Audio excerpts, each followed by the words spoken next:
Jamie's shooting his fake gun. Finger guns.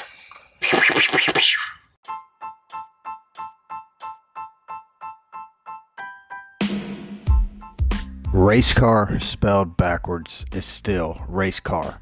This is the Race Car Spelled Backwards podcast.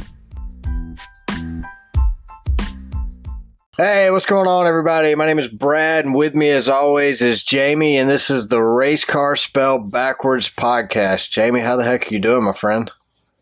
Amazing, dude. Amazingly amazing again. Man.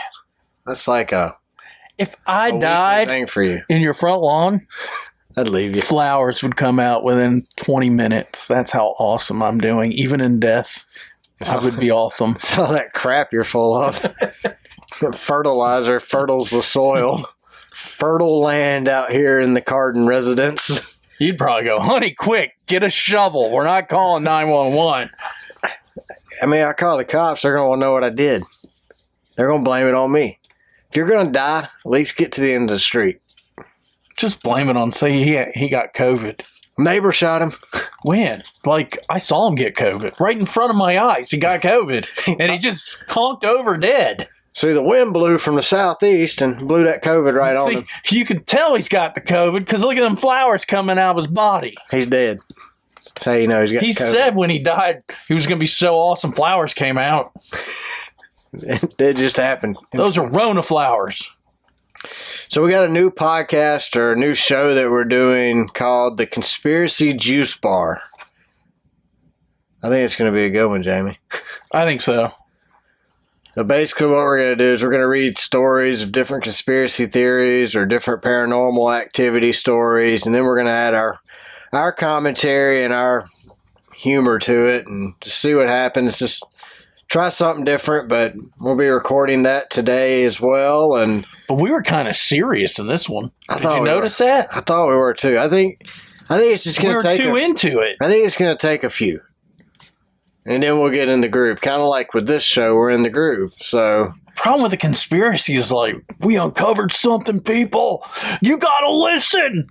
We uncovered something. but We're all people serious. don't listen. That's the problem. Like, they just don't want. A lot of people would rather be blinded by the false reality painted by the government than to know the truth of what's really going on. What about the Joe Gibbs Racing smear campaign last year for Kyle Busch? We can't find sponsors. Oh, he won't take the money we're offering him. And then old Joe's like, he wouldn't take my personal money. That would have bankrupted. Denny Hamlin said that that would have bankrupted the company if Joe Gibbs would have paid Kyle what he wanted to make. I think there's. Do you think Denny's exaggerating? No. Do you think he took less at RCR? Yes. Do you? Yeah. I think Kyle makes less. Actually, I think he'll make more at RCR because I think Wynn's had more. Probably, this is your base, but if you win, this is what you can get. I mean, look, Richard's he's gonna end up selling Ty Gibbs. It's going to be pretty easy to fill up any gaps. He'll sell Ty Dillon's display from the museum. He'll sell that truck. Maybe we could buy it and put it inside of here. Cut it into pieces. Just put one on one side. Make it part of the studio. What's Ty Gibbs' truck's worth right now? About what, $25? No, I was thinking at least a solid 100. $250 max on eBay. It's a winning truck. He won in that truck. Yeah. It's his only win. But that's the problem. So you said it's his only win, right? I mean, I don't know that for a fact, but I would assume. In 5 years, when his dad or grandpa can't float his boat anymore because it's too expensive. Aspire racing career. Yeah. I mean, and he retires from racing to go work for Pop Pop. Is anyone going to remember him? He's going to be a janitor for Pop Pop if he ain't careful. Probably for Austin. He'll be working, yeah. He'll be a janitor for his brother. Mm-hmm. Or he'll be out there at the museum going, good morning, welcome to the RCR Museum. How many tickets can I get you today? But back to the conspiracy. Don't you think Joe Gibbs shafted Busch last year? I think once Joe realized that they couldn't make a deal with Kyle, that they started giving him the crappiest equipment. Uh-huh. They started locking him out of meetings. Then they start switching some team members on Oh, I'm his sure. car? Well, so he had the fastest pit crew last year, apparently. So that's what Denny said on his show last weekend, that Kyle had the best pit crew. But how many times did he win a race because the pit crew was awesome? He only won one race and he got lucky. Yeah, because the two guys in front of him crashed out. I guess it doesn't matter how good your pit crew is if you're out there driving a Rick Ware car. Because, I mean, that was essentially what Kyle... I mean, there was races where Rick Ware was outrunning Kyle Busch. Kyle's blowing up. Numerous times. So I think he's in better equipment now. I think he's in great equipment now. Far superior. I think he's in the best equipment of his career. Yeah, I mean, look at the race. If you think about it, when he was at Joe Gibbs, it was either dominate and win or completely suck, which is basically a Gibbs. That's how Gibbs works. I mean, their drivers either dominate or they finish in the back of the field. They're either in the first half or the top of the field, like first 10, 15 it's cars. because of the pressure coach puts on them, though. Win, win, win, win, win, win. I don't think so. I think it's because coach is overdoing it. I mean, look at Ryan Truex. Same situation as Busch. He won 0. But he always had a great car. He couldn't complete a race, either mechanically or mentally. Who? Martin Truex. Oh, you said Ryan Truex. That's his brother. Brother. He's like the Ty Dillon of the Truex family, isn't he? I don't know if I go that far. I wouldn't be that harsh on him, man. Come on. Ty just randomly wrecked. Like there was a ghost on the track. Did you notice that? That's just Ty. I think Ty ran out of talent. The day he cranked the car up. Ty was good. Ty was fun to watch when he was in the Truck Series. He peaked in the Truck Series. Yes. I think he should go back to the Truck Series. Maybe he should go to ARCA. Maybe. If Ty's not careful, his qualifications are going to put him in the ARCA Series. But what's wrong with Ty Dillon going back to Xfinity? Nothing. I mean, I think somebody's going to have to fill that Justin Allgaier void soon. Allgaier's not going to run forever in the number 7. No. And you need a veteran in that 7. I do not want to see a rookie. I don't want to see a Josh Berry or a Brandon Jones buy his way into that number 7. I see with the 7. I want to see an experienced driver in that 7 at all times. I see Allmendinger getting thrown back to Xfinity after this year. I don't want Allmendinger. You don't want his attitude? No, I can't stand Allmendinger. Allmendinger, Ty Gibbs? No. Isn't that his middle name Ty, last name Gibbs? Allmendinger is Ty Gibbs' daddy. Senior. That's who Ty Gibbs acts like, is AJ. So I want to see not an AJ Allmendinger. I'm serious. Honestly, Ricky Stenhouse was my pick. I would like to he just bought 3 more years. Exactly. He won a 500, so he's good for the next 3 years. Yeah. He's not going anywhere. But that was my pick. Or Eric Jones. But I think Eric Jones there's a possibility we might see Eric Jones in that 4 car. Well, Noah had a little sparks there occasionally. He looked good. Well, I don't disagree with Fontana. that, but Noah's a rookie in the Cup Series. He don't have any chance of going back. Didn't he lead a lap? In Fontana? Yeah. Maybe. 1. If he did, it was under caution or through a caution cycle or something. He was up front there for a while. I remember because he stayed out. What do you think was happening between Clint and Tony Stewart during the race? Does one of them have a ball itch? They couldn't ever get going. They didn't gold bond their They've been working on this for 2 weeks and they can never get it going. It's just not there. Is this how they had it when Clint worked for him? No. Tony probably just chewed into him all the time. Just laid into him, you idiot. Is Clint off his booze? I think that's his problem. I think he's off the sauce? No, I think he's on the sauce. Oh, you think he's got too much sauce? Yeah, I do. Because, he wasn't energetic at all. In the race, he's like, there goes Allmendinger spinning down to the wall. Oh, look, Allmendinger hit the wall. Man. Maybe Busch gave him some 3-chi. Maybe, but he didn't look 3-chi'd. He was lethargic. He didn't look 3-chi'd. He looked drunk. He even tried to, But it doesn't help anything that he's up there with Grandpa Mike. I mean, between Grandpa Mike and Alcoholic Clint, they couldn't put anything together on Fox yesterday. And then they had their all-star team come in with Blaney And Logano, I do not like Joey Logano. But in He the can booth, call a race. dude, he is probably one of the best personalities in the booth. No, that's his career when this is over. Yes, he will do like DW. He'll win races and then he'll go to the booth and he'll dominate. I hate to say it. Well, I thought Gordon and Clint were a good combination. At least better than what we got the last 2 years. Yeah, but I don't think Tony is only in there for 2 weeks. That's not enough time to get the chemistry rolling with him and Clint. You would think it would already be there, but it's not. Then you're going to put Danica, the most awkward non-personality that you could find. She's going to be in there for 2 races. So Clint doesn't do good with Danica anyway. Did you see Tony kind of shoot some glances at Clint and roll his eyes? Oh, yeah. Like, you're an idiot. Yeah. He looked at Clint numerous times with that "you're an idiot" look. Now, I watched the broadcast and I listened to it. I didn't MR in it. I was planning on it, but I gave him a shot. It wasn't horrible. I mean, I got in all my research I got in some conspiracy research for the Conspiracy Juice Bar podcast we're working on, and I had it playing. And honestly, the commercials didn't bother me. I understand they got bills to pay. Were there fewer ads? See, I fast forward through it. I listened to MRN and did other things. So I paused and then I watched the race and fast forward through the commercials. I paused it for 30 minutes at the beginning because I had something I was in the middle of and I didn't need to be distracted. So I started at 30 minutes late. Now, by the end of stage 1, I was live. But it didn't matter. I mean, it was not as bad as Daytona. And the broadcast, it's not that it's bad, it's just not good. It's not energetic. Other problem too is FS2 had the Xfinity race directly after. You had Joey and Blaney, who were exhausted from running a 400-mile race, killed it. Like them and Alexander, what's his name? Alexander.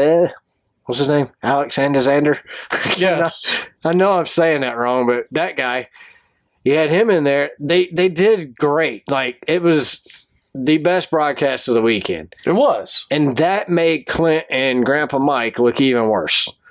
Much respect to Mike Joy. It's going to be weird not having Mike Joy in the booth, but he needs to go. But he's got to go. Is the crappy talent they're giving him? And he's having to carry too much. Was that making him forget stuff? Well, I mean, we got a president that can't remember his last name. And he needs to go too. Well, we got 2 more years and we get to decide with our vote. Well, we need to get rid of Mike too then. We got to decide which senior citizen we want. Can we vote on the next Fox booth? Can we have a popularity contest like we do for our presidency? You could buy some stock in Fox and go to the shareholders meeting. Well, apparently a comic book guy is the one that holds all the dang stock. Huh. Well, at least he's corrected their faces a little. Denny said that after the Daytona 500, Fox took updated photos of all the Cup drivers. Well, I know Denny's goatee disappeared. I think they went back to last year's photos because I looked at a lot of them yesterday, and they got rid of your Kyle Larson looking like the dude from Mad Magazine. That's gone now. He don't have all the freckles anymore. Bubba Wallace didn't look like Bubba Wallace anymore on Daytona, but he looks more like him now. Yeah, that's what I mean. I think they went back to last year's package. I don't think they had pictures of the drivers, even though they could have went to Twitter and pulled them off for free. You don't think they just snatched some Google images? They could have. Why wouldn't you? Just screenshot it. Use an app, cartoon it. They don't have apps. Oh yeah, NASCAR doesn't use apps. They don't use weather apps. They don't use... Stuck in the 80s. Yeah, it's ridiculous. So, Kyle Busch wins yesterday in just his third race. In case you didn't figure that out, Kyle Busch won. He did? Kyle Busch won. When? Yesterday. What day was Sunday? Sunday. He won the Cup race? According to my timeline, it was like 10:30 p.m. Oh, yeah, you were watching it real late. It was so hard. So when Kyle won, like, I was really, last weekend after the Daytona 500, I was like, it's going to be hard being a Kyle Busch fan this year. Like, it's just going to be one of them things that happens. Like, every time he goes to win, something stupid's going to happen, and it's going to be hard being a fan. Well, then this weekend, there's like 20 laps to go, and my knees are going 100 miles an hour. I'm pacing around the bedroom trying to watch this race. I'm like, oh my God, I can't even watch. The last 10 laps, I felt like they lasted forever. I kept waiting on Daniel Suarez or Ross Chastain to wreck. I'm just like, somebody's keyed up their radio. Hey, Daniel, Kyle Busch is leading. Do what you do. But he never did it. So Kyle Busch did get a victory. I don't think they even have to tell Daniel, do what you do. Just, hey, see if you can make up a spot. And that's over. It's not even code because he's going to try to do what they said and just lose control. Oh, yeah. Yeah. Just, shit. Oh, Chihuahua. I don't think that's how you say it in Spanish. Chihuahua. You don't think so? What's Chihuahua? Chihuahua's a dog from Mexico. That's Chihuahua. Not a Chihuahua. 3 Chihuahua? There you go. 3 Chihuahua. 3 Chihuahua. That's what Kyle Busch did. Was the name of our next 3 podcast. Chihuahua. Took that 3 Chihuahua and wrecked. So Kyle Busch wins. Now, I think it's a pretty big statement that Kyle Busch wins in an RCR car before Toyota or Joe Gibbs wins a race in 2023. I think that's pretty cool. Yeah. That goes to what we were talking about. Joe Gibbs, the Joe Gibbs conspiracy. He trashed it last year. He trashed Kyle Busch. Which in turn put his company a step behind the competition this year. Well, he's got all the grandpas there. Bell's his only. Well, he's got Ty. Keep forgetting about Ty. Ty's had a quiet season. Have you noticed that? So far, yeah. He was quiet yesterday, which was good. I didn't want to hear from Ty. I don't want to hear from Ty this season unless he won. Otherwise, I want him to quietly just learn. I want to see him and Chase Briscoe get into an after-race fight. Why? Chase is humongous. I know. You know that little Ty. Pound that little puppy. He'd kill him. Uh-huh. I don't know. Ty took kickboxing or something. He said, remember him and his cousins used to beat the crap out of each other. That's what he said, at least. You think he was making it up? I don't know how to trust him. He's like the government. Did you see the Tyler Reddick? I hate these Monster Energy cars. There's too many. One Monster Energy and Bass Pro Shop need to stick with one driver because Yeah, they do. And at least stay on the same team or the same manufacturer. I mean, you got Ford, Chevy with Bass Pro Shop. Then you got Monster Energy is what? They were both Toyotas. Are they? Yeah. But I mean, it might as well be the same team. The Gibbs boys. Well, unless you see the number, you don't know who it is. You're like, what? Who's that? And I'm dyslexic, so let me tell you, 45 and 54. Do you know how many times I thought Ty Gibbs had wrecked yesterday? When they had the wreck and Tyler Reddick wrecked, I'm like, why is Tyler Reddick and Ty Gibbs' car? Because I'm seeing 54 and 45. It just messes me way up. I do not like it. I hate it. They need to fix it. So earlier I made a comment to Jamie. I said that Kyle Busch goes out and puts on a show and delivers the most dominating performance that RCR has seen since Dale Earnhardt. What do you think about that, Jamie?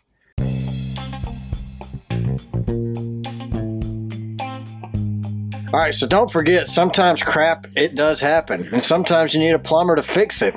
In that case, we would call Danny Carden Plumbing, the official plumber of the Race Car Spelled Backwards podcast. The guys you call when crap happens. Oh, 100% agree. I mean, look, you had Reddick do 3 of them. 2 are road courses, though. Yeah. Well, this isn't even a mile and a half. Busch won a 2-miler. It's your 2-mile intermediate. Yeah. Which I did like the racing. I loved 5 wide. Oh, yeah. I enjoy... So, I mean, the physics of sucking air off your neighbor and passing them. Yeah, it's fun. And there wasn't pack racing. It didn't take 4 of them to get a run. No. They're just going solo, drafting and... But see, this track didn't always used to be good. So I went back and watched highlights from races over the years. We used to have some pretty boring races at Fontana until the concrete or the asphalt wore out. Did you see that? It hasn't been paved since like 97. Did you see that NASCAR has sold 100 acres of the property? Way more than that. They only kept 100. Oh, okay. They kept 89 acres of it, and they kept 89 acres. Their commitments changed a little bit. Have you noticed their explanation has changed about keeping Fontana? I don't think they're going to keep it. We're going to stay in the market is their story now. Yeah, we're going to get to it because I don't think they're keeping it. Well, I had something that happened that was kind of cool this weekend. What? I was sitting in a Starbucks with a ex-Major League Baseball player. He asked me not to name him. He's not a big one. John Smoltz? No. Okay. Not that big. Oh, okay. He was like a utility infielder. That was last weekend. He was a utility infielder for a Major League team. So we're sitting at a table, and this little 8-year-old kid comes up. And he says, "Hey, can I get an autograph?"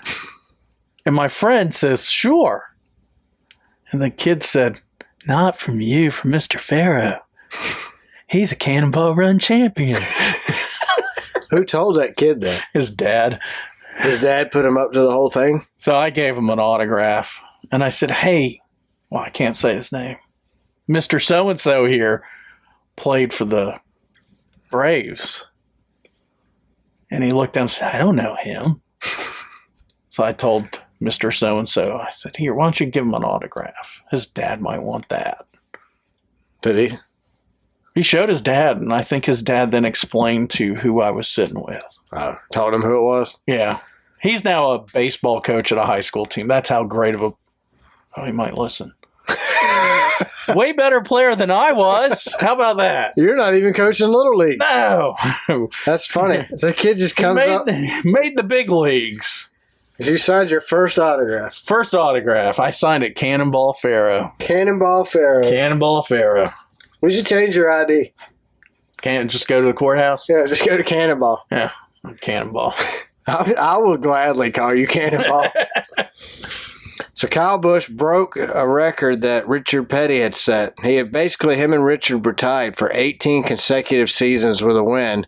Kyle's win yesterday gets him 19, so now he's the leading driver with consecutive seasons with a win. Does 19. RCR also have a win every year? No. He's had nobody driving for him. Yeah, Ty. No, Ty don't count. Ty never drove for him. Actually, he sells the cars to the teams that Ty drives for. Yeah, there's a conspiracy. He has to be funding it because Spire would not put Ty in a car. Spire wants to make money. Yeah, they rent the seat out. So putting Ty in there is not making them any money unless Pop's Winery is paying for it. I have a feeling that's what's going on there. John Hunter Nemechek outlasted his car that was overheating from all the garbage on the track to win the race Sunday night in the Xfinity Series. Which was there a homeless person in that piece of plastic on the front of his front clip? Dude, there was so much garbage on that track, but really it's fitting. I mean, that's California. Visit. Yeah, all you got to do is visit. I was really surprised that you didn't see a homeless camp up against the outside wall. Oh, I thought maybe some of the... Not on the inside of the track, but on the outside of the track. Just a home. But I think the weather out in California is so cold right now, it's just the homeless are having to move out. Yeah, they moved into the soup kitchen and the cot. They're at the Portofino, probably. Yeah. They're at that Motel 6 climbing in the second-story window. Yeah. There's like 82 people in that one little bitty room. Maybe that lady we complained about is actually... That's her mission work. What? Letting homeless people stay in the rooms that no one's checked into yet. Hey, this room's Take a shower. Hurry up. They're coming. They're here. They showed up. So it rained literally pretty much all day. That's, you like how I worded that? That's like a government answer. Well, it did rain all Saturday, didn't it? That's like a government answer. Yeah. Literally all day. Pretty much most of the day, part of the day, some of the day, all day. Do you work for the IRS, Brad? CIA. Oh. Yeah. So you could spin that story. Yeah, I mean... It doesn't cost me any money, but you gotta spin it? Not really the CIA. I'm in sales. Same thing. Is that from the black budget? What budget? Black Ops budget? Yeah. So it rained and it snowed on Saturday, but NASCAR decided they had a 2-hour window to dry the track. Takes roughly 2 hours to dry the track. They get the track dried, throw the cars out there, make a few pace laps, and it starts raining, and guess what? They never went green. You know, it would be really cool, Jamie, if somebody invented an app to go on your phone that showed the Doppler radar. Oh, you mean like my weather app? Yeah. I got 2 of them. I use AccuWeather and the Weather Channel. Yeah, I use Carrot. Well, and then I have my radar. I use the Carrot app for my weather, and then my radar for the radar. But what I'm saying is it would be really cool if somebody would invent something like what we use for NASCAR people. Maybe we should work for NASCAR and make suggestions that they download the app. Maybe that's worth a $250,000 a year job. I would do it for $150,000 a year. I would monitor the weather app for NASCAR. Bob Pockers used with health benefits. Oh yeah, okay, and a retirement plan, all right, and travel budget. But see, Bob Pockers used to do that for him, and now that he works for NASCAR and Fox or NASCAR, which is the same thing. Same thing. Now that he works for him, he doesn't really show his tweets anymore of rain will be here in 5 minutes. Well, no, because that would be detrimental to the sport. Be detrimental to his job. We'll just be honest. Yeah. But what I'm saying is, we don't look like a joke. Is that why at the media they always call him Bob Popkris like 5 times? He's always the first one, you ever notice? Yeah. We were at a Fox race last year. They called on him immediately. Yeah. They tell you. Actually, a little behind the scenes. Yeah, they tell you Bob goes first. Yeah. And then it was like Bob goes first, then we'll go to Jordan Bianchi, and then whoever else. What's her face from Sirius? Claire B. Lang was next. Yeah. And then it was open house. Yeah, but they tell you this is the order. Bob's pretty much always first on the post-race press conferences if he has something to say, which that's his job. He's going to have something to say. So I'm just saying it just looks bad for the sport. And it's annoying. Like, I was fully invested in not watching any racing Saturday because of crappy California weather. I was good with that. I had accepted it. Crap to do around the house. We're good. I'll find something else to fill my Saturday. I turn on the TV. They're drying the track. There's a little sunshine. I look at the weather app. They're in like a circle. And you know it's coming because you can see it off the coast about to hit the coast of California and start raining. And you watch it. I go back. They're like, track's almost dry. Drivers are being called to the track. Called to the track. There was drivers who were, Clements was at the movie theater with his team watching Cocaine Bear. Did you go see that this weekend? Did not. I read some reviews. There's no way I'm going to see it. I'm questioning it now. Maybe I'll wait for it to stream. I told you I wasn't going to see it. They had to add a 12-year-old doing cocaine to the movie. There was no 12-year-old doing cocaine in the real story. A kid doing cocaine does not entice me to go see the movie, so they're done. They wanted to bring it more with times. So is there... I see, just driving around on my job, I see 12-year-olds buying crack, cocaine, and meth all the time. And down there? In school zones where I have to slow down, where I can see it. I would think that would probably be the best place for a 12-year-old to sell crack cocaine is a school zone. Because who's his customers? Other 12-year-olds? Well, maybe he's selling to the parents dropping off their kids. Like, kid jumps out, little 12-year-old runs up, little Johnny runs up with a bag of cocaine.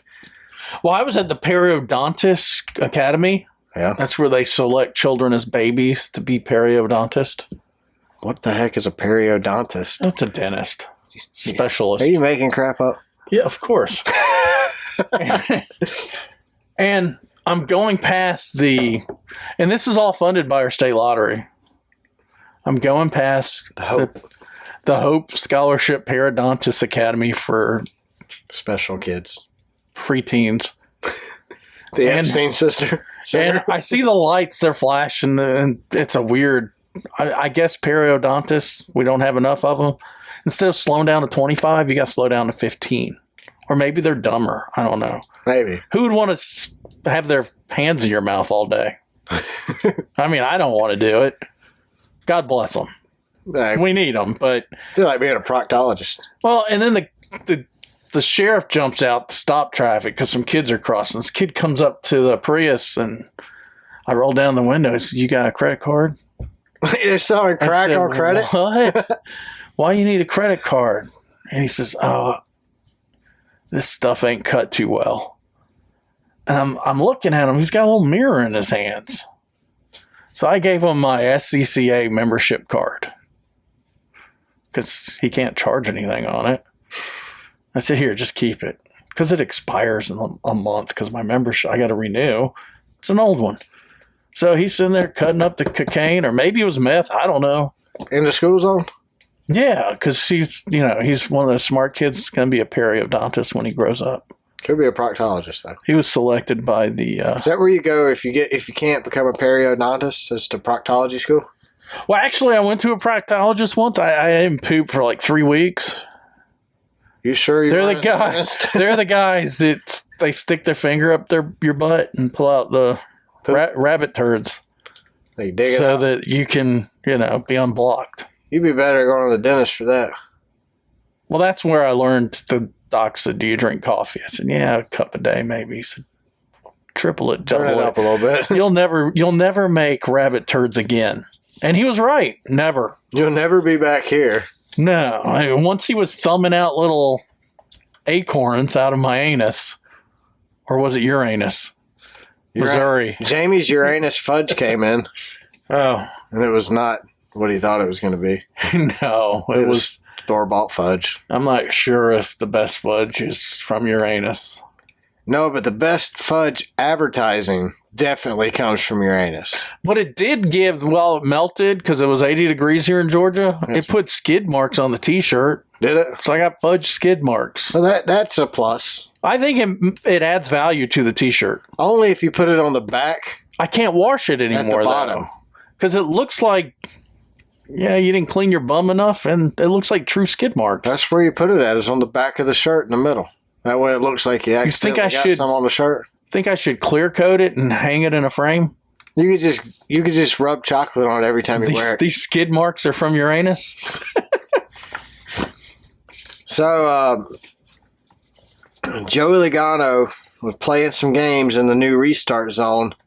Joey says he wasn't, but all the other drivers his said new he name was. His new name's Hair.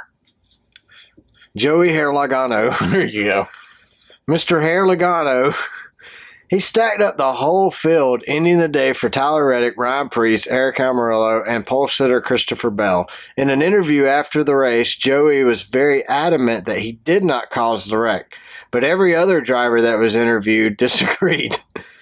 Isn't that how it usually is? It's typical Joey Logano. It's the reason I can't stand Joey Logano, all wrapped up right there in a nutshell.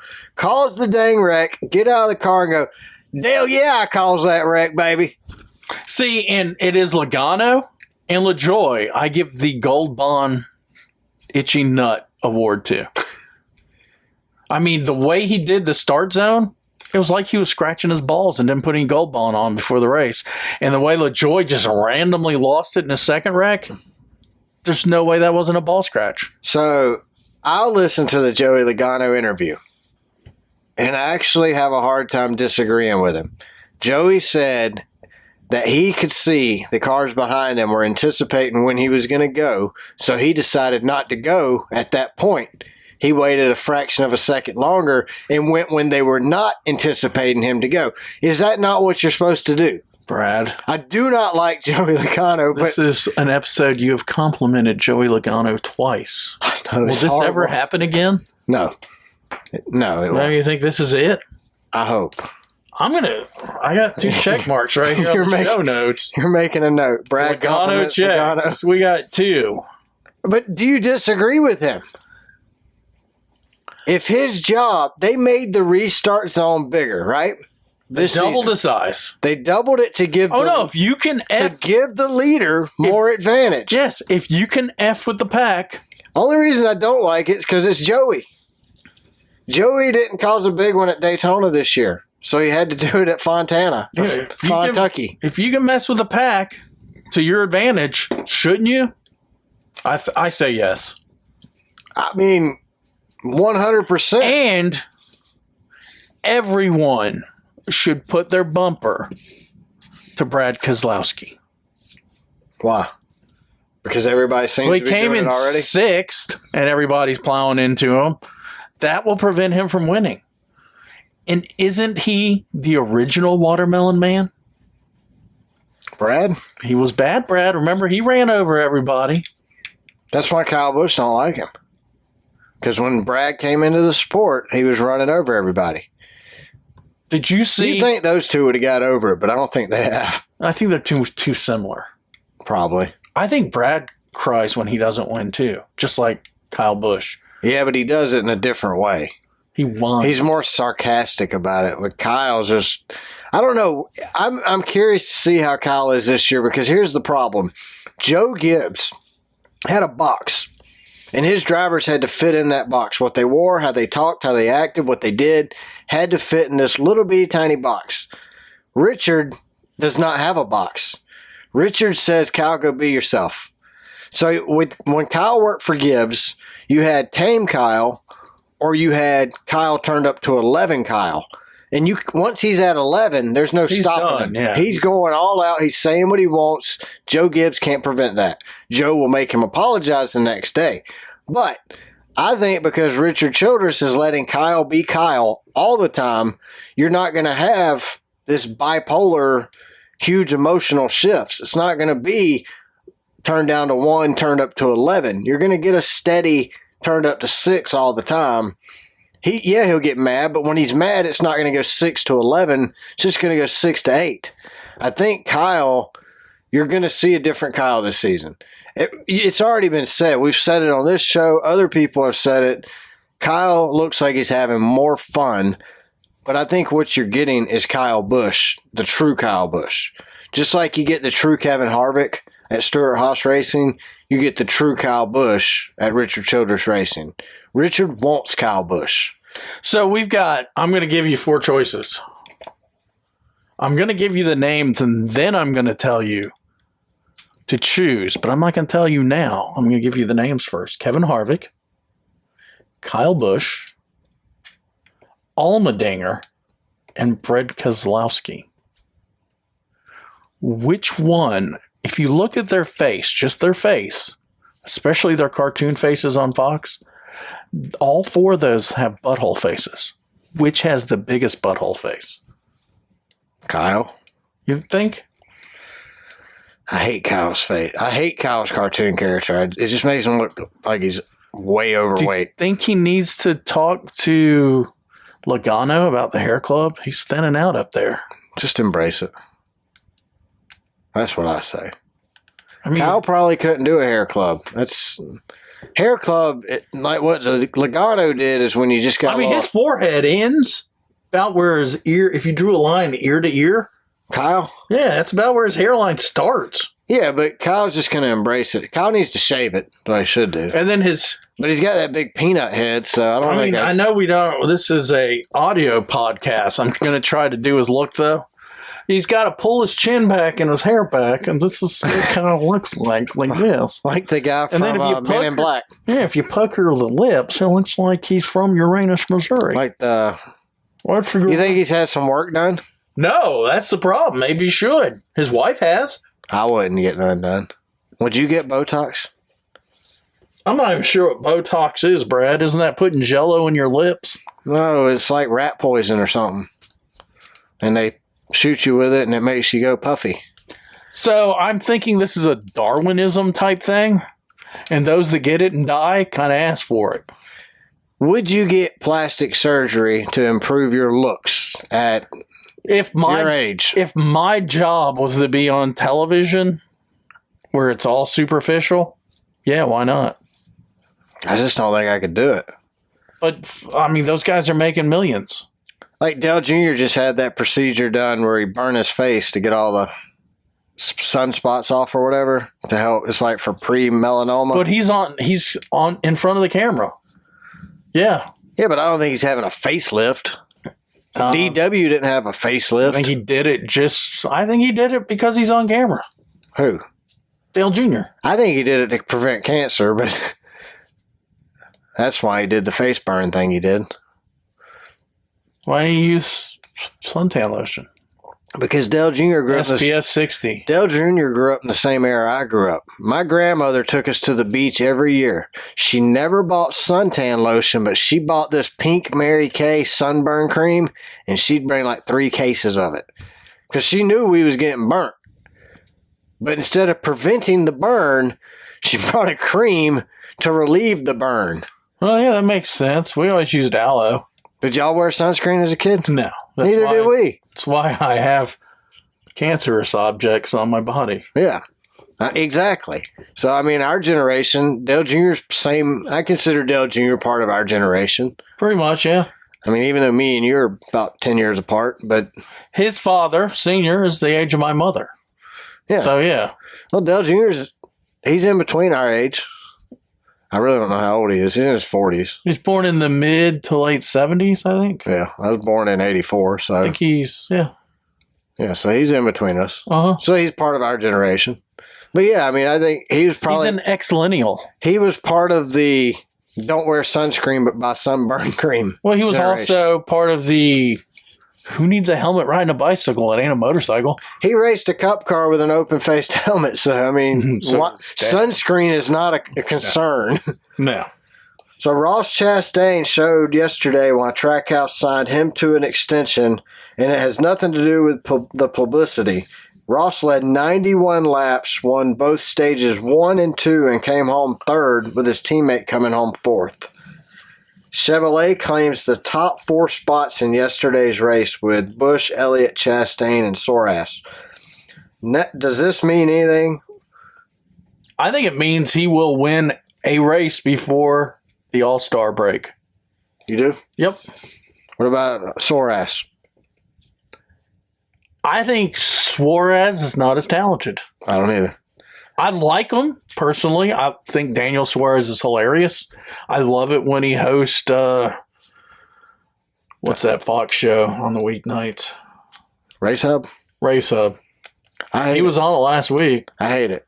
Absolutely hate when he's on TV. Really? I don't understand him, man. I think he's hilarious. I think he's got a great sense of humor. I can't understand him long enough to get his sense of humor. I think his whole career, he'll be out in 5 years. He'll have 4 or 5 wins for his career in the Cup. And that's it. Yeah. I agree with that. I think he's an average, middle-of-the-road driver that can have good days and win. I think Ross is way better. I put him right there with Jeff Burton. Okay. He's a Jeff Burton driver. Ward. I thought Ward was better than Jeff. I think Jeff won more.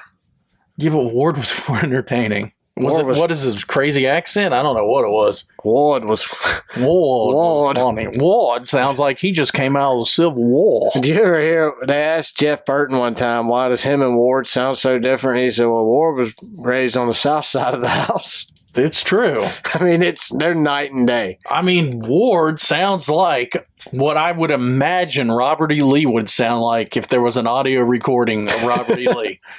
And they're both from Virginia. So if you had to pick between Chastain and Suarez, who's the best driver out of the two? I think Chastain can win a championship. I don't think Suarez can. And I hope he surprises me because, like I said, I like him personally. I like him better than Ross Chastain. I think Ross Chastain has championship skills. I think Suarez has more personality than Chastain. I think Chastain has a person. That dude. I mean, look at what he did in Martinsville last year. That's nuts. That's not a personality. That's a driver. Personality. That's a driver wanting to win, though, at any cost. Yeah, we know he's got that. We've watched him race for years. I mean, he's taking full advantage of being in quality equipment. And honestly, I thought Trackhouse was a fluke. I thought last year was a fluke. I did not expect to see him come out. And we all know Daytona is a wash. That does, to me, any super speedway, it's a gamble. But you never know. You can't watch the Daytona race and then come on this show and say, this is the season that Chase Elliott's going to have based on Daytona. Or this is the season Denny's going to have based on Daytona. Now, but don't you think Ross is the West Coast swing will know. Don't you think Ross is improving? He's even improved from last year. Yes. I think he's on an upward trajectory where I think Suarez, he won one last year. He might get one this year. Suarez is going to be like the Dillon boy, Austin. Yeah. One race a year at most. Uh-huh. Where Chastain, I would say, within the next 4 to 5 years, wins a championship. I would almost say sooner than that, but I mean, I think that it very well could happen. I hated him until Martinsville. I hated him. We're recorded. It's there. Me hating on him. Oh yeah. But when he did that commitment, and Kyle Busch, I don't like Kyle Busch, but that commitment to winning, I respect. So that Ross was willing to hurt himself physically by riding they knew going into Martinsville, these drivers knew how hard it hit when they hit the wall, how hard it felt. Oh yeah, we had 2 guys out for concussions. So Ross's commitment to winning is what you're saying. He's committed to that more than anything else. I agree. But I don't think he's got a personality. I don't think we have a lot of personalities in NASCAR. We don't have a lot of young. You have Noah Gragson has a huge personality, and which is why I love it. Now my favorite driver. Exactly. Chase has none. The other personalities you got are on the verge of leaving. Kevin Harvick, personality. Kyle Busch, personality. Denny Hamlin, personality. I think we got Kyle for 8 more years. My opinion. I agree, but they're on their second leg of their career. You know what I'm saying? I think the old guys have calmed down. Joey's got a personality in the car, but then he gets out and his doofus personality takes over. Like, if Joey would get out of the car and just give the fans the middle finger and then walk off. That's Ty Gibbs. He ain't got to say anything. Ty Gibbs is going to grab that black hat. No, Ty Gibbs ain't going to give the middle finger. He's going to cry. Ty Gibbs is He'll give the middle finger on the track. He's a 5-year-old pitching a hissy fit. Joey Logano drives like he's mad. Get out of the car and be the same guy you are in the car. That's all I ask. But so does Ross Chastain. But then again, we're talking mad insanity, not mad angry at someone. Yeah, but Ross gets out of the car and he's docile. Oh, he's got a big shit-eating grin. Oh, yeah, you see that? That was kind of crazy there. That was cool. You want a watermelon? Yeah, that's what I mean. Like, you dislike Ross like I dislike Joey here. You're making fun of Ross like I do Joey. I respect Ross's commitment to winning. You know what? I agree. I respect I just want some personality. 100%. Thriving to win. But you're right. He's Mickey Mouse. Yes. Hey guys, you see Ross Chastain? That was kind of goofy. That laugh Joey has when he gets out of the car drives me crazy. But in the booth, I love it. I love Joey Logano in the booth with his partner there, Blaney. I love it when people are hitting Logano, punching him. Oh yeah, throwing things at him. Well, he fights back. I know. He knows who wears a fire suit in the family. I like Bubba because he's going to swing, and Bubba has anger issues. Definitely. He gets pissed off. He's nuts. Out of nowhere. Yeah. But so does AJ Allmendinger. All these guys are a little crazy. I mean, you got to be a little crazy to go 200 miles an hour for 4 hours. I mean, you got to be a little crazy, but you know, who do you think is going to have personality in the future, these young drivers? I think Chase Briscoe has it. He just hasn't. It hasn't been cultivated. I don't know. I haven't seen anything in Briscoe I like Briscoe because of his honesty and openness. Like, whenever they had the miscarriage, him and his wife, and that was during the COVID times, and he went out and won Darlington in the Xfinity Series that day, and his emotion, I mean, I cried. When he got out of the car crying, he hit his knees and prayed. I mean, all of it, I was crying because I knew what he went through. You know, he got the phone call from his wife that morning that they had lost their baby. He went out there on the track and he won the race. And it was just such a raw emotion and so honest and true. He won me over right there.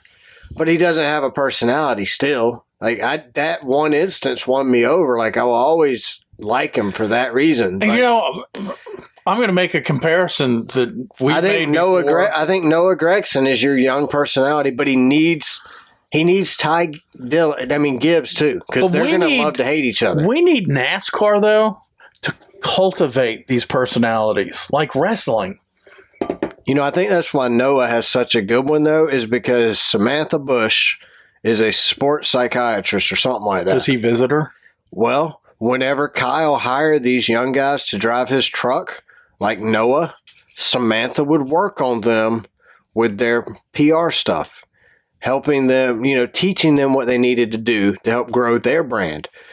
Noah has a huge personality, and people love it. I love it. People gravitate. We on this show, we gravitate towards Noah's personality, and we love Noah on this show because Noah's a talented driver. There's no doubt about that. We saw what he did in Kyle Busch's truck.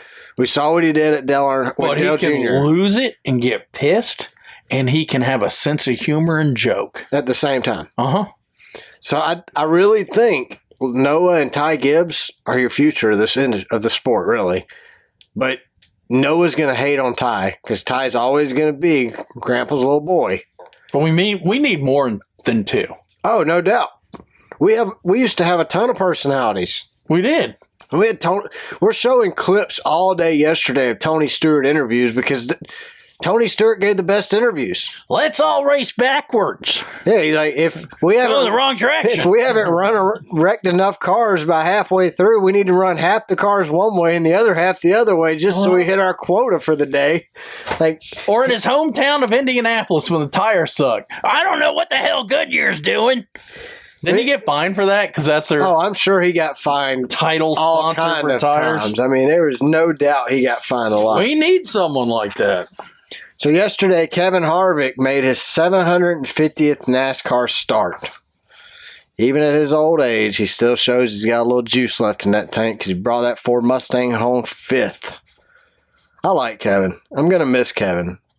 But I think he is also a personality that we're going to miss when he retires. That's what we were just talking about. We don't have enough. Yesterday's race had 8 cautions for a total of 38 laps. 2 were for stage breaks. 1 was for a competition caution, leaving 5 for incidents.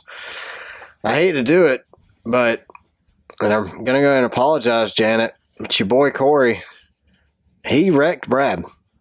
He got up, drifted into Brad, spun Brad out going down the back stretch, and then a few laps later, Corey spins out on his own. Now, as we dog Corey, need to point out he did earn a stage point. I think that was his first on a non-super speedway track. And we're Corey fans here. Oh, no doubt. We love Corey. He finished 14th. Yeah. But he had some issues. That's all I'm saying. Actually, I think he could be one of the personalities we need, but his podcast is owned by NASCAR. Oh, he needs to break away from that. He needs better equipment. Corey needs. He's right when he bitches. I just get tired of his bitching about it. He needs to be paid enough to race a car where he doesn't depend on podcast money. Then he doesn't have to do a NASCAR sponsored podcast. Then he can do a Dirty Mo style podcast. Dirty Mo is not owned by NASCAR. That's why you hear people like Brett and TJ. Shoot, they got called a trailer for stuff they said on their podcast. And Dale Jr. supports them and backs them up. He went there and fought for them. So it's better when you have non-NASCAR affiliated podcasts out there. But what I'm saying is Corey needs to get off the NASCAR tit and get on a good team where he doesn't have to be on that NASCAR tit. Well, he's got a lot of experience. He's still in his 20s. I know he is. He's very young.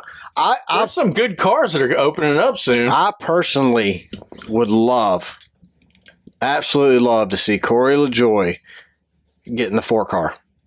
Me too. I think that would be a good fit. I think, look, they're about to lose all their personality. You got Ryan Preece, who is like cornflakes, just basic. Without the milk. Yeah. It's like trying to eat dry cornflakes. No, this has nothing to do with now, when I say this, I'm not taking anything away from Ryan Preece's talent, because I think Ryan Preece is a very talented driver. He absolutely deserves to be in that 41 car. He's earned it. But he has no personality. We already said Briscoe has no personality. The only personality at that Stewart-Haas Racing shop is Kevin Harvick. When he's gone. In Armacola? I mean, you got... That dude's a zero when it comes to personality. Yeah, I forgot all about Armarillo. Armarillo. Yeah, I mean, see? No personality. I forgot all about... And he's good for a win a year. I don't even know he's on the track until I see Smithfield, and I'm like, oh, yeah, Armadillo. There's the Chinese car. There's Chinese beef. So, yeah, I think I would like to see LaJoie in that 4-car. Or maybe you can go to Dirty Mo Media. Or maybe we should go to Dirty Mo Media. You put LaJoie in the 33 car for RCR. If Dylan gets out of 3, I don't think another driver should get into 3 unless you're going to... Honestly, they should have put Kyle Busch in the 3, in my opinion. In my honest opinion, Kyle Busch should be in the number 3 right now. Austin should have gave it up. I've got an idea about the 3 car. Retire it. Just give it up. No. Actually, I think Jeffrey Earnhardt is a better driver than his equipment. He proved that when he drove in the Xfinity for RCR. Oh, no doubt. And Mac Reynolds was his crew chief. They finished like second. Yeah, led some laps. Yeah. I think if he needs money, he needs sponsorship, but if he could make it up there. He's not going to get enough sponsorship. He's not. LaJoie could probably bring enough sponsorship, but I just don't think LaJoie fits the 3. I don't know. Maybe we should just get over it being Dale Earnhardt's number and let whoever drives it drive it, Well, Richard owns it, so he can do whatever it's up to him. But I would like to see LaJoie go to Childress and replace Dylan, or maybe go to our Stuart Haas. I think the 4 is probably... I don't know what his kind of contract. What about replacing Suarez at Trackhouse? Well, Suarez just signed another deal. He got an extension. Well, you suck, though, He's at least in there for 2024. You just, do like a Tyler Reddick RCR did. Oh, yeah, we're going to get a 3rd car. Psych! Yeah, they ain't got the money for that. Ain't giving you no 3rd car. We'll see you, Reddick. And do you think Dale Jr. would bring us up there and hire us at Dirty Mo? There are no other podcasts on racing where there are 2 Cannonball Run champions. I mean, we are as far as I know, we're the only Cannonball Run podcast Gen 2 champions. Prius.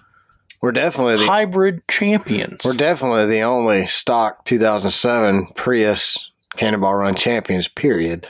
Yeah, there's no one out there that can make the same claim.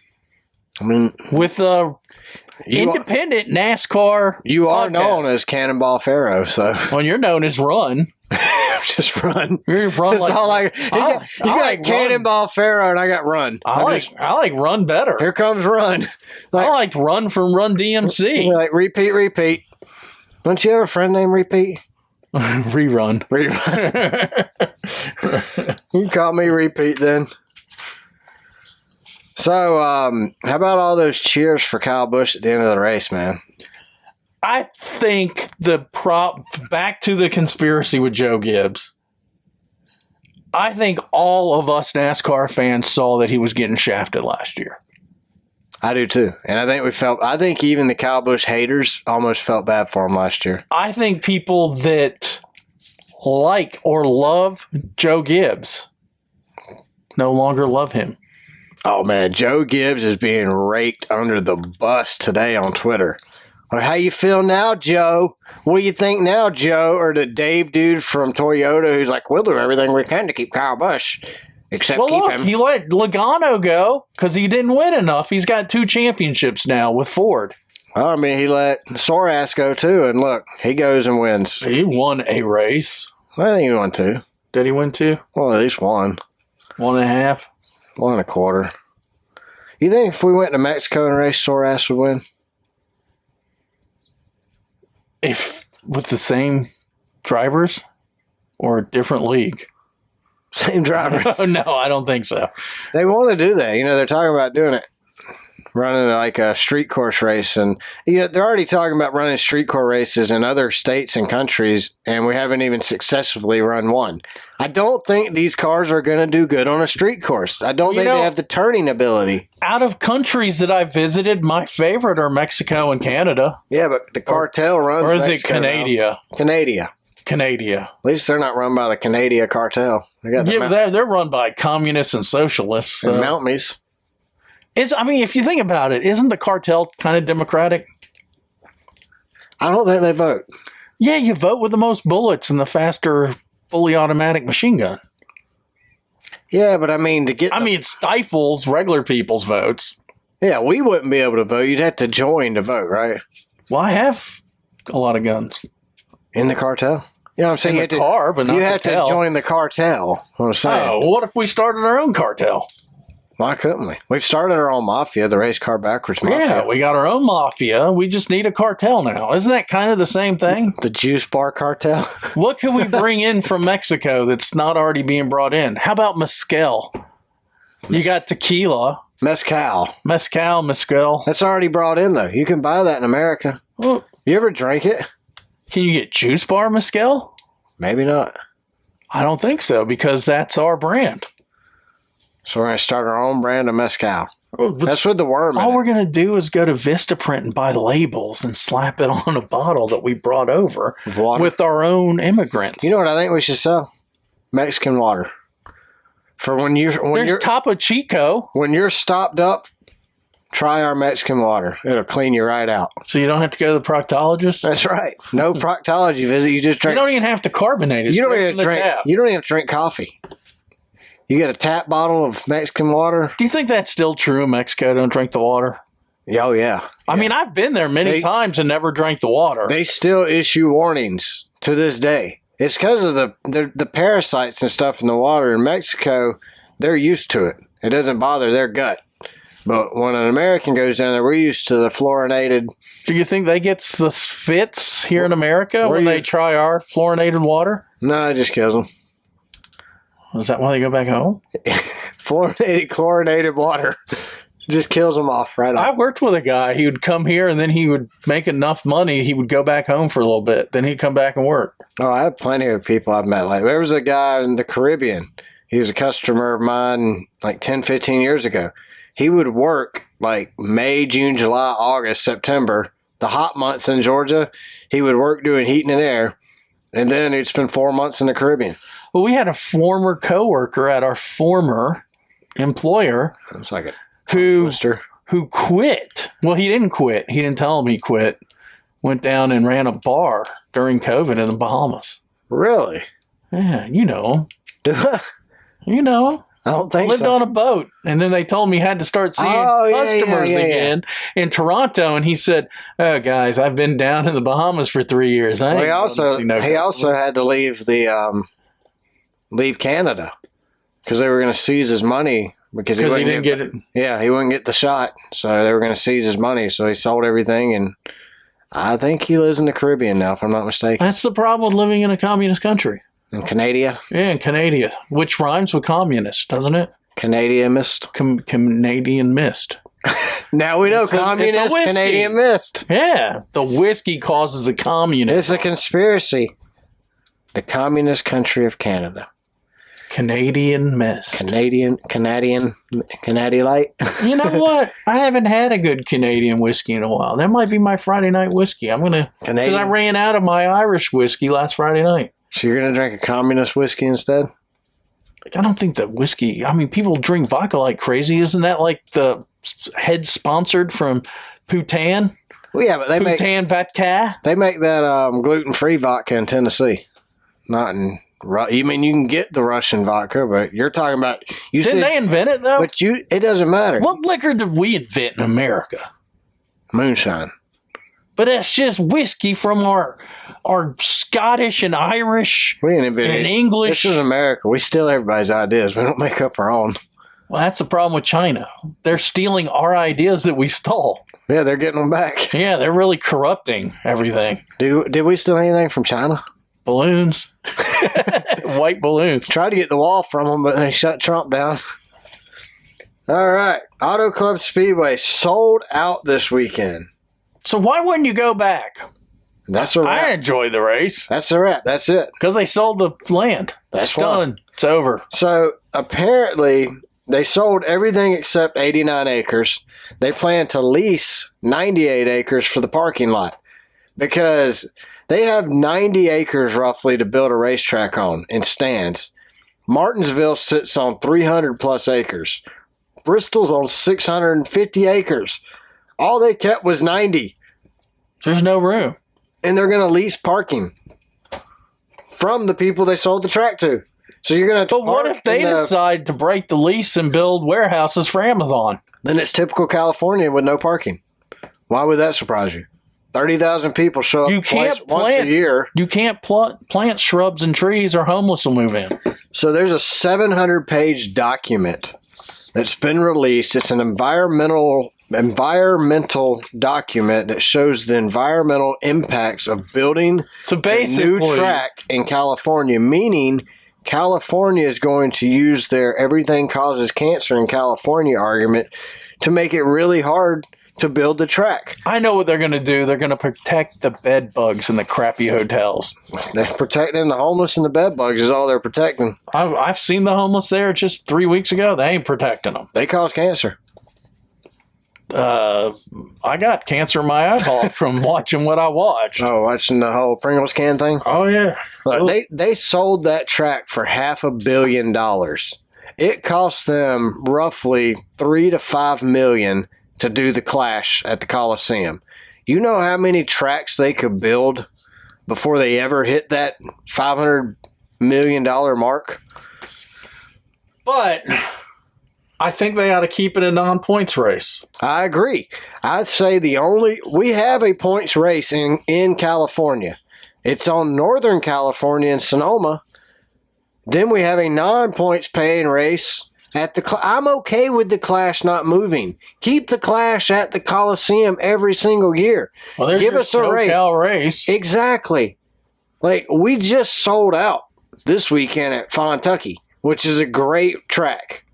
But now, if they truly build a half-mile, high-banked Martinsville, that would be cool. That would be really cool, actually. Be awesome. But I don't think they will. I think they're going to find an excuse to leave. Yeah, they're going to find an excuse to sell that other 98 acres or 90 acre. We decided that it doesn't logistically make sense to us. Well, they're going to decide that because of nuisance laws out there that won't let you build anything that might have a cow fart associated with it. They can't do it. It's bad for the environment to build a racetrack. What's the GWP? Global warming potential of building this racetrack. I thought that was gross weight. We just learned last week at the class we went to about GWP. We did with that dude from a competitor. That means global warming potential. Did you believe him? No, I don't believe any of the government stuff they keep spouting out. And that guy was with You're just rattling off. You're just rattling off government stat. It's global warming potential. What's the potential? And he was. It's not even real. It's like theory class. Who owns the company they work for? Is it Ford? It looks like a blue oval. Yeah, it's probably Ford. That's what I'm thinking. Mustang. Yeah, they charge a lot and it breaks real soon. Communists. Uh-huh. Probably. That's what I'm thinking. It's got to be. And our blue is petty blue for our company, which signifies winning. So, the big question, do you think we go back to Fontana? Nope. Ever? Nope. I don't either. Amazon, I don't know who bought it. We go for a Clash. That's it. That's the only time we go to Southern California. And I'm good with that. I think that's okay. So why don't we go down to San Diego, go into Tijuana, buy some desert land, and build a badass Bristol? Why don't we build where there is no EPA? Then we do what we want. Get the cartel on our side. We don't even need mufflers if we do that. No. You don't even need exhaust pipes. We'll let them put the cocaine in the car haulers when we go back to America. No, we ain't got to do that. No cocaine? We don't even go to Mexico. We go to the New Mexico, the better one, the one that we built. We build a half-mile, high-banked, two-come-carry. Heck yeah. Two-come-carry speedway. Uh-huh. Dude, I love it. Yep. I would go. I would go to the grand opening first historical race. Drive. I would gladly drive. In the Prius. Even if you don't have the Prius, we'll rent a Prius. I'll pull the hitch off for that one. We'll get a dumper bumper. A dumper bumper. No, I'm serious. We drove. All you gotta do is you move a few reservations around. I know. You don't worry about going between the reservations. Move those RV campers. Get rid of the meth shacks. Yeah. You don't have to get rid of the meth shacks. We turn them into hot dog stands. Well, it's legal in New Mexico anyway. Not the meth. It's the weeds legal. Are you sure? I'm positive. I thought everything was legal in New Mexico now. Maybe, but I don't think meth is legal anywhere. I got a question for you. What you got? I probably don't have an answer. So, What came first, illegal alien immigrants or aliens? Huh. How did we attach alien to an immigrant? How did we do They that? don't come over in UFOs. They swim across the river. Because they're unidentified people until we identify them. So that makes them Aliens? What? So what did... I think space aliens came first. Well, wasn't it? I'm thinking here. I'm going way back into my history files in my head. It's because you're a historian. No, I only have a bachelor's degree in it. Does that not make you official? No, it makes me like half-ass stupid. Is you broke? Yeah, basically. So the second It makes you a salesman is what it makes you. the second president of the United States, Okay.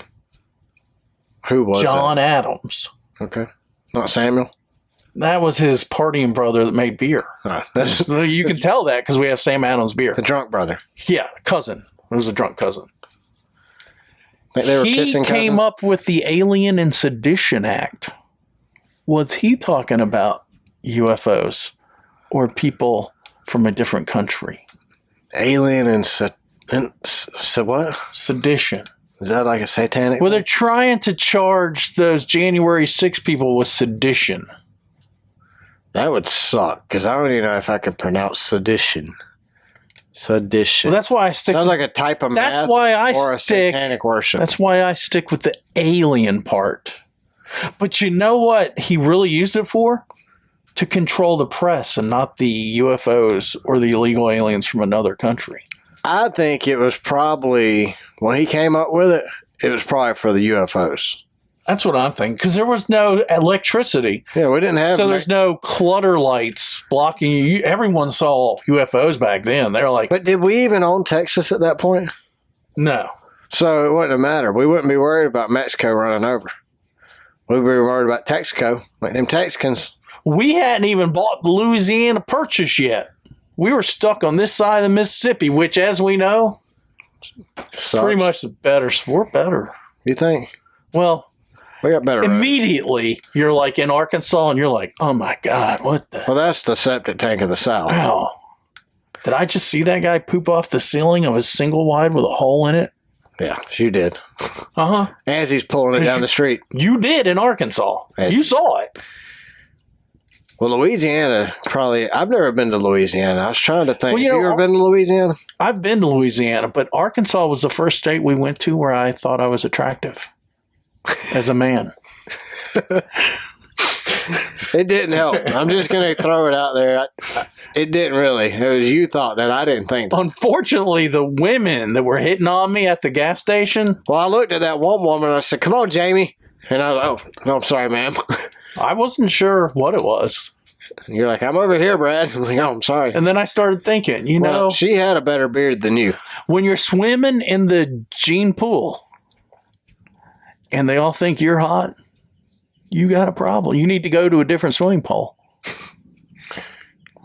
I don't think any of You need a life jacket. their family trees definitely didn't fork. Ooh, can you imagine if they did 23andMe and come back with just everyone they already knew? Oh, yeah. I already knew that he was my cousin. Dang. I knew my daddy was my mama. I mean, that one lady you were talking to at the Love's gas station, she said, I can't see you very good. And I thought she was going to put on glasses, but she unbuttoned that button down her shirt and opened up, and I thought she was exposing a belly button, but that was her third eye. Maybe.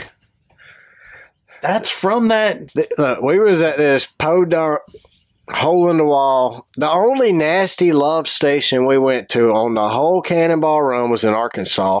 It was basically a converted shell station that had been converted into a 66 It was station. condemned, and then it was. Then they closed it and turned it into a meth shack. Then they reopened it as a Crystals, closed it again. Dollar General was going to buy it, but Love's beat them out and got it for $33. Opened up a Love's. But they hired local management team. That's the problem. Well, they didn't even upgrade it. No. That's the place that only sold 2 liters of Coke or Dr. Pepper and larger than life-size Snicker bars. Or was that supply and demand? They can't sell regular size? Well, that's what the people want there is non-regular size. They want the big ones. I mean, really, I want the little 7-ounce cans. I'd pay you $1 for them, but they don't sell them. I was looking for a 12, but what did I get? A 24-ounce. That was the smallest bottle of Coca-Cola. That was ridiculous. That's why they got diabetes over there. Got the diabetes. They got all kinds of diabetes. They got diabetes. Uh-huh. Hey, they should be eating more of them quesadillas, man. That'd fix it. All right, Hendrick Motorsports. Let's rank these teams after Fontana. Give them a letter grade. A, B, C, D, C+, A-. It don't matter. Hendrick Motorsports. What do you give them? Didn't I have some picks for them last week? You got screwed up. Your picks sucked last week. Blaney, Larson, and Biden. These guys all led, though. Yeah, but they led you to a losing pick. Because they ended up sucking.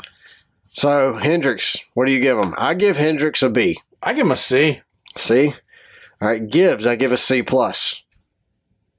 C. Stuart Haas Racing, you had Kevin Harvick was their only driver that finished 20th or better. C-. I gave him a C- as well. RFK, I gave a B+. I give him a B, solid B. Yeah, solid. I mean, you had Brad finished in 7th and Buscher finished in 13th. That's pretty dang good. Penske, I give him a C+. Solid C here. My thing with Penske is you got Joey's gonna show up and run good pretty much consistently. Blaney, if he farts wrong or gets to scratching his leg, let one little thing go wrong for Blaney. He leads every stinking race, and then something happens and he can't recover.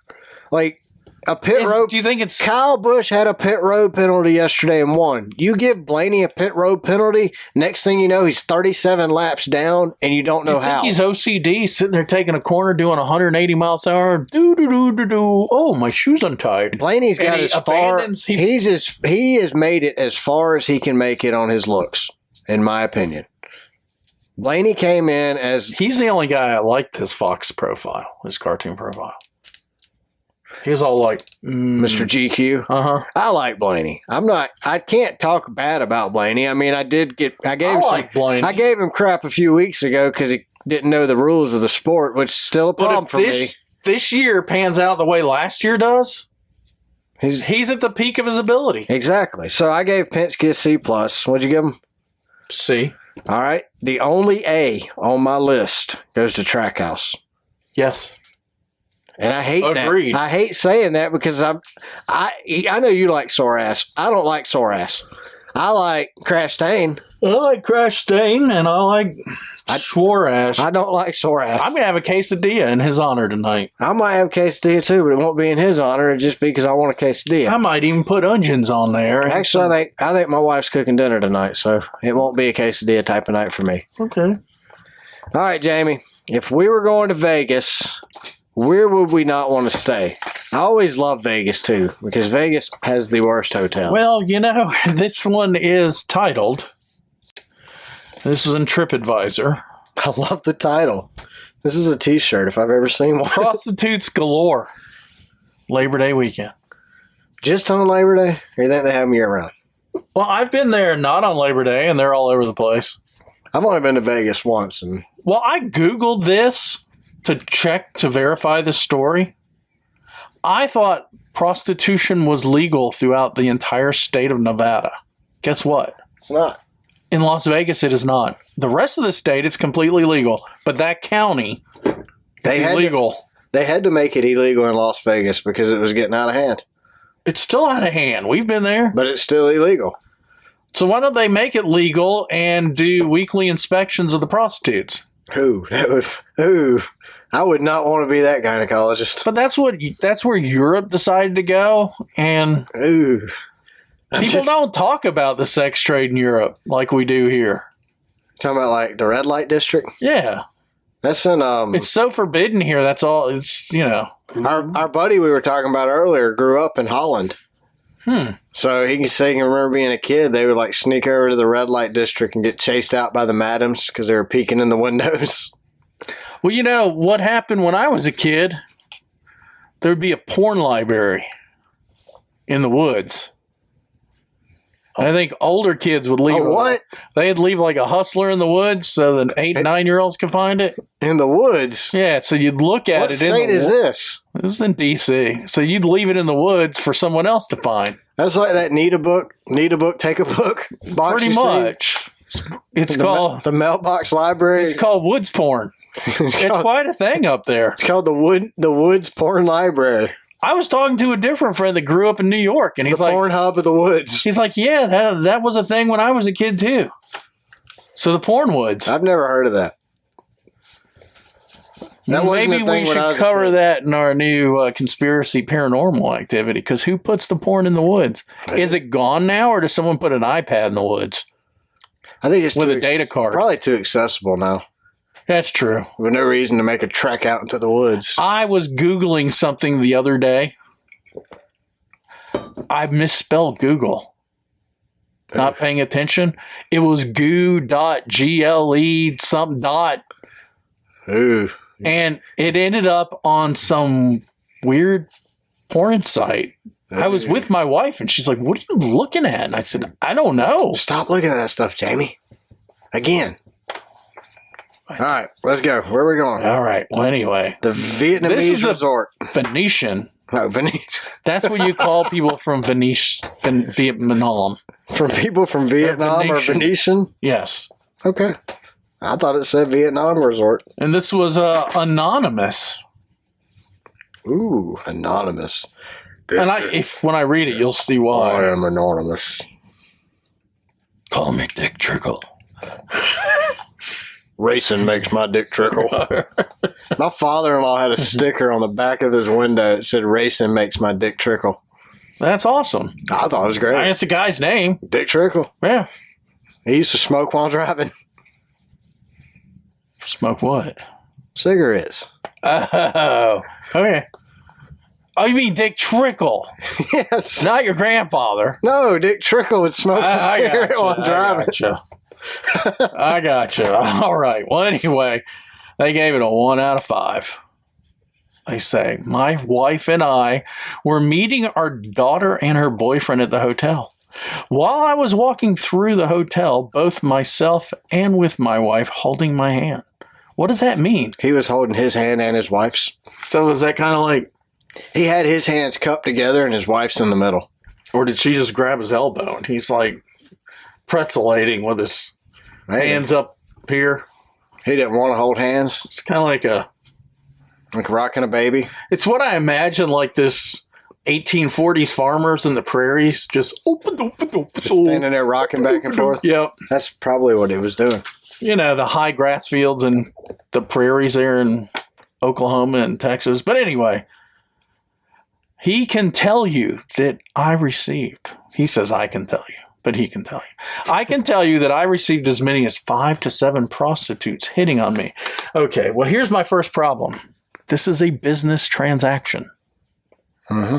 They're not hitting on him. They're marketing. They're soliciting. They're marketing. Yeah.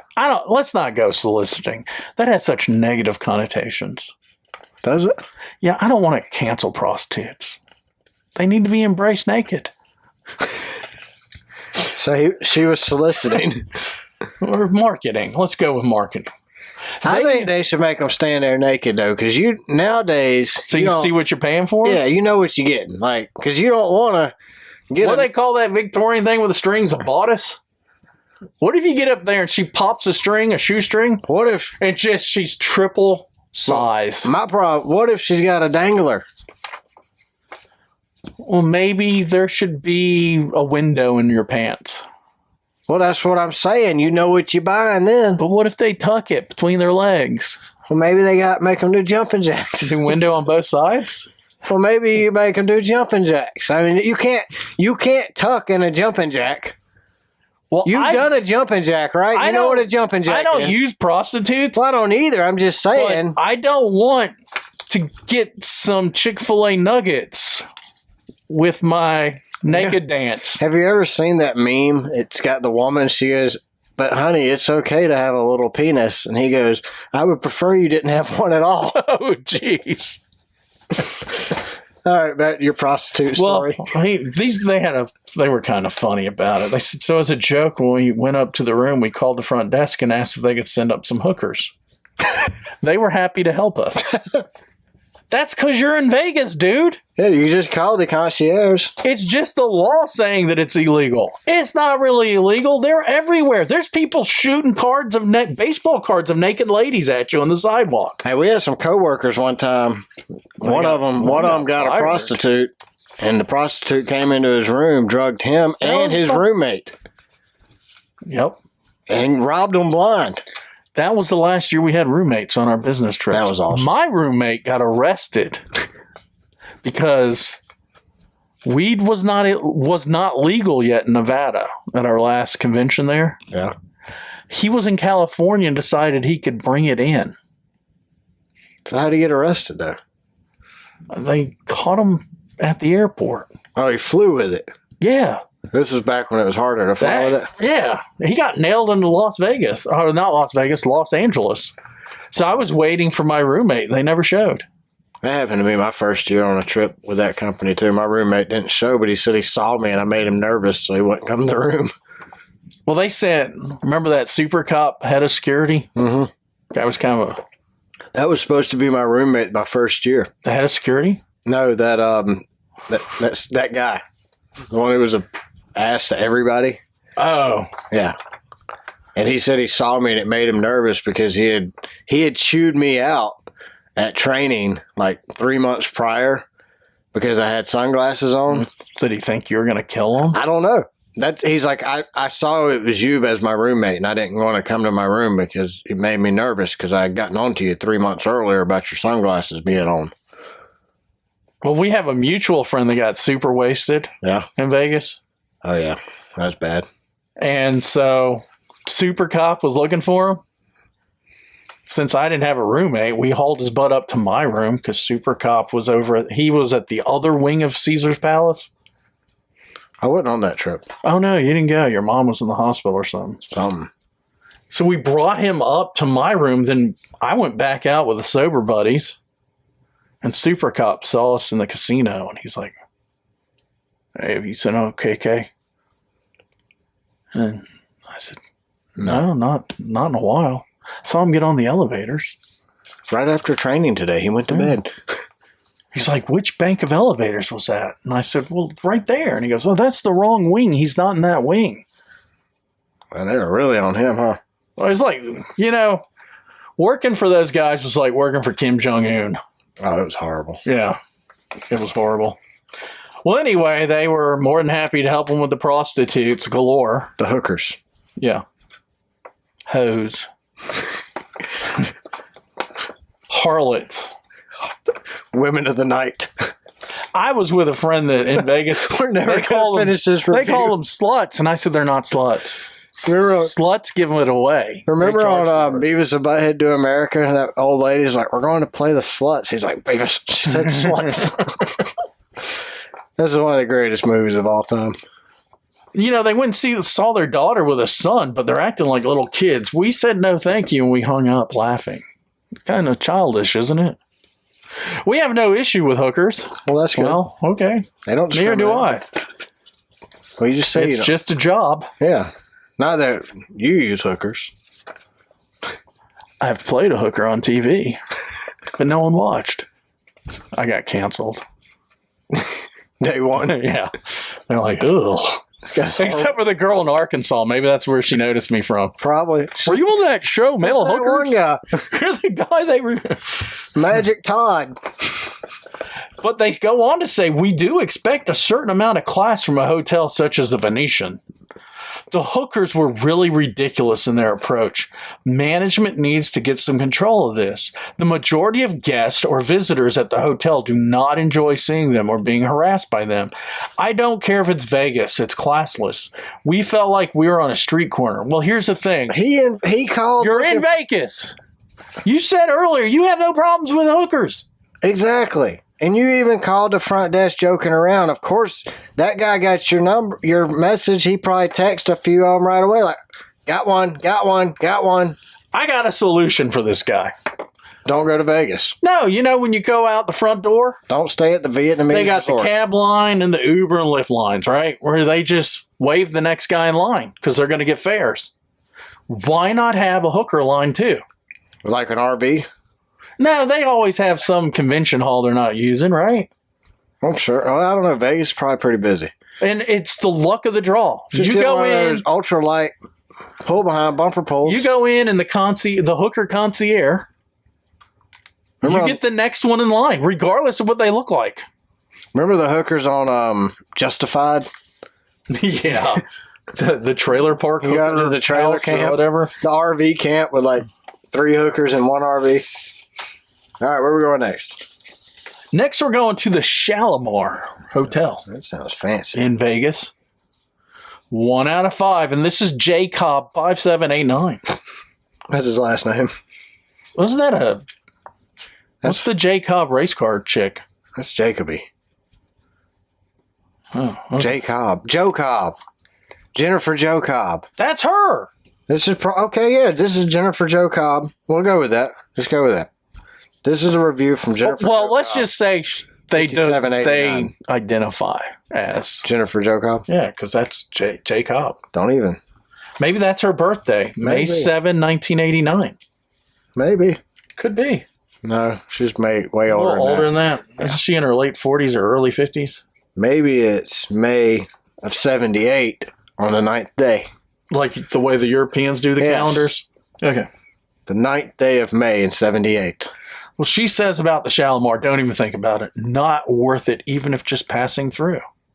We chose to stay here because we were driving home from California. The first mistake is living in California. Got tired on the drive. We didn't need anything too extravagant. That's all. That's always how the bad reviews start. Always. All we wanted was a shower. That's how ours was. We didn't want anything clean. We were only going to spend the evening there and then wake up early and get back on the road. Wouldn't that be the night? Yeah, that sounds like every. Actually, we had good The experiences. evening would with be that. like 6 p.m. to 8 p.m. Yeah. So, no, you wanted to spend the night. The lobby was nice and the price was right. Now we're going into television game shows, aren't we? I thought it said the priest, so. What do they say? This hooker here, how much does she cost a night? And you got 5 guys saying $100. No, Bob, 101 is my bid. And Bob says, George, what is your next bid on The Price is Right? Oh, she looks better than I think they believe. 501.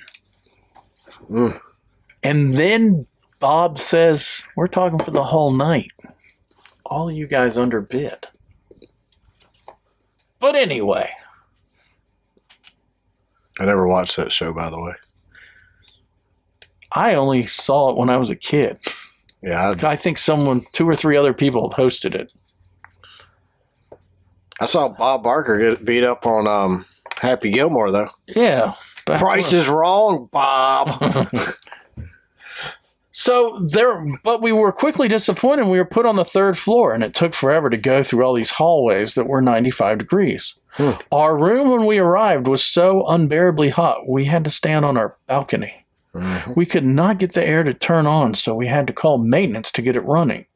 And it took at least an hour for the room to get remotely comfortable. We turned down the bed, and there were long hairs in the sheets. Like they were not changed from the last visitors. Well, they weren't. Obviously. There was no clock anywhere in the room. The TV speakers were blown, and the corners of the rooms were filled with dirt. The worst of the night was that the people next to us were so bad, so loud, and going in and out of the hallway, slamming their door so loud, time after time. This went on through the night, and then at 4 a.m., they were screaming so loudly at each other that we can hear word for word what they were fighting about. The police came and handled the situation, but What were they overall, fighting about? I don't see. Why wouldn't This you is put a that? bad review. I would have put that in the review, because now I want to know. So now I gotta reach out to Jennifer Joe and ask her what they were fighting about. Well, I'm thinking some of these things. I mean, we have a lot of reviews where they call the police. Maybe we should subscribe with our $1 an episode to the mugshot I just check it out. Yeah, check out the people who got arrested. Overall, the location seemed a little dangerous, and as a woman, I was not comfortable to even leave the room. As a male, I wasn't comfortable leaving the room at Caesar's Palace. Just leaving the room. I don't know why this seemed funnier when I put it on here. I just want to know what they're fighting about. Like, at this point, you're going to bring that into...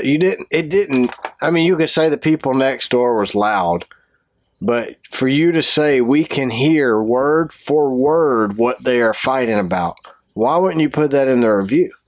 Because now I want to know what they were fighting about. Because then the police came. So it could have been a really good fight. Well, we got hookers galore. So maybe... Were they loud having sex beforehand? Well, maybe... So maybe the door slamming was the wife coming back into their room, and Todd was in there with one of these hooker galores, and that's what the scream... And so Jennifer Joe didn't want to put that in the review. Like, because you see... The worst of the night was that the people next to us were so loud, going at it, going in and out, slamming doors. So that's the wife coming home. Barbara comes back, finds Todd in there with the hooker galore, and that's the word for word fight that Jennifer Joe hears.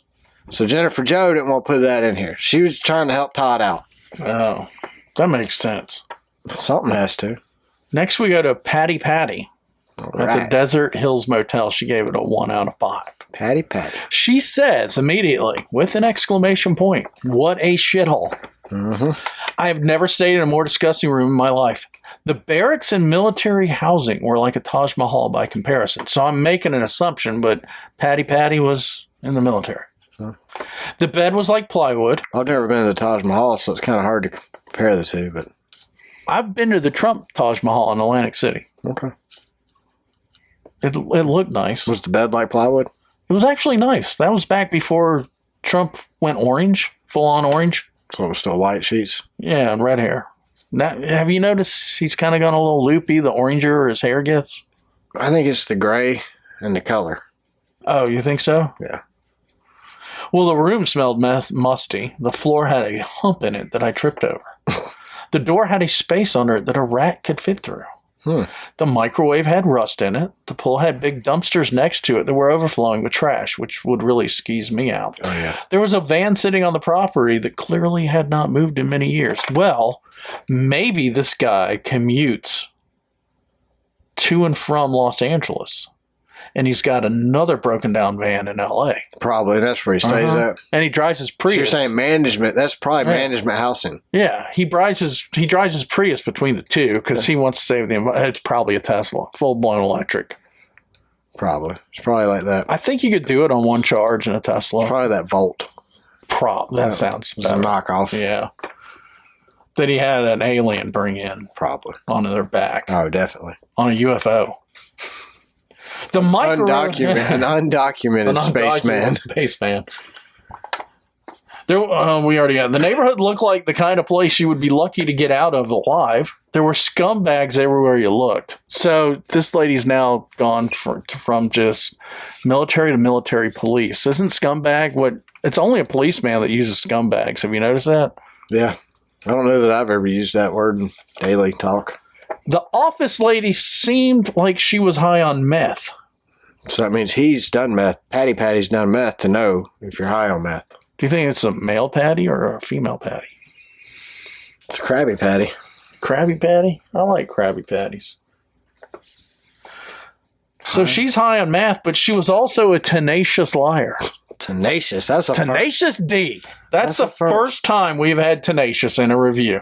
Tenacious. She said that we had to leave $100 deposit, cash or credit card. We elected to leave cash. That was a big mistake. Dumb. That's stupid.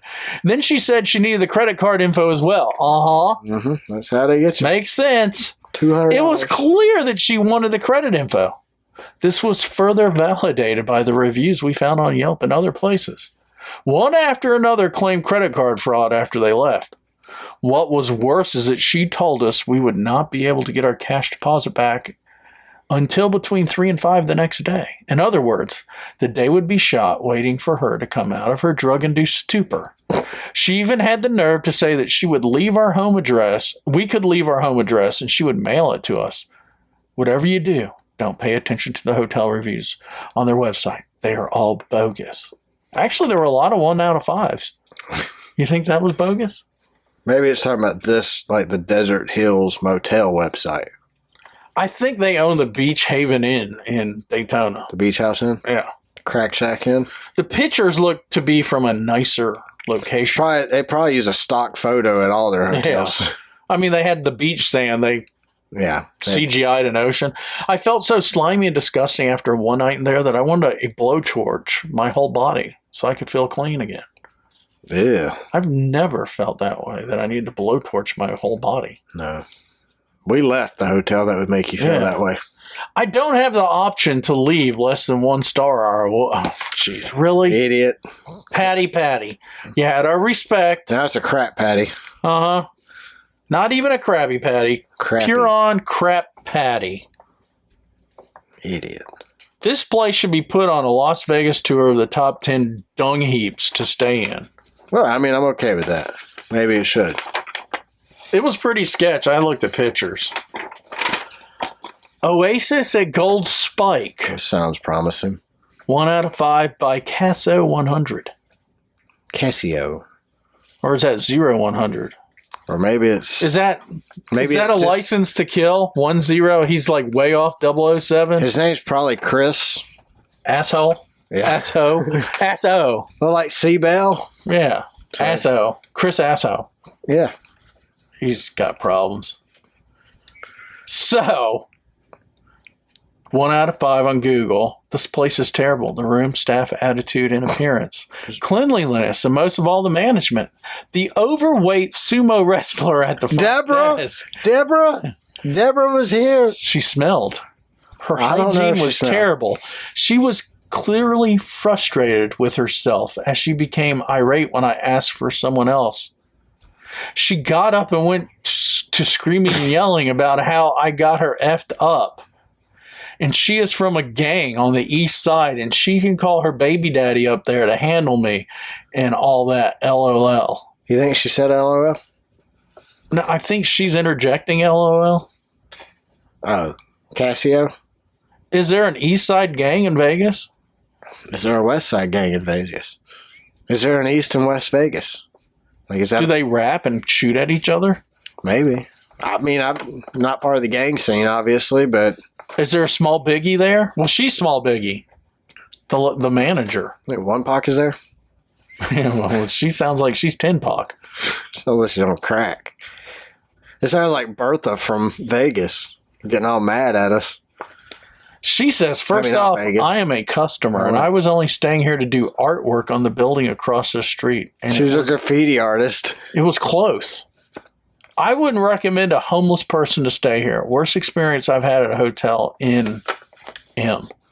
That's how she ended it. Just in M. Maybe she died right there. You think the drug, gangster came and shot her? I do. I think. Whatever. What color bandana was she wearing? The bad hygiene stinky lady sent her bad hygiene stinky gang buddy over, and they killed Casio. So while she was writing this review, they killed her and hit her and walked out. So I got a question because of her gang activity here. When we were in LA, I saw flat out, there's no question, they were Crip Blue. Oh, yeah. Then I saw Blood Red. Yeah. Then I saw people all yellowed out. What gang is yellow? No clue. I know we have a no Google rule, but maybe can I Google? M16 or whatever. MC17? Or MXPX. One of those. Let's do yellow bandana gang. What do you come up with? Sesame Street? It's got to be a Spanish thing, right? Does yellow mean it? I mean, that's Bloods, Crips, and I would think that Quora has what gang wears yellow? I think it would be that MXPX band or M13, MX11. I'm just making things up. Maybe they're the bananas. All right. Well, It's the Latin Kings. I told you. God. See, I was right and you were not even guessing. You called on the bananas. Now you called the Latin Kings the bananas on our podcast. Way to go. Wow, here's a whole thing here. The Grape Street Watt Crips in Las Vegas, they do green. I didn't see any greeners. No, I didn't see green either. Huh.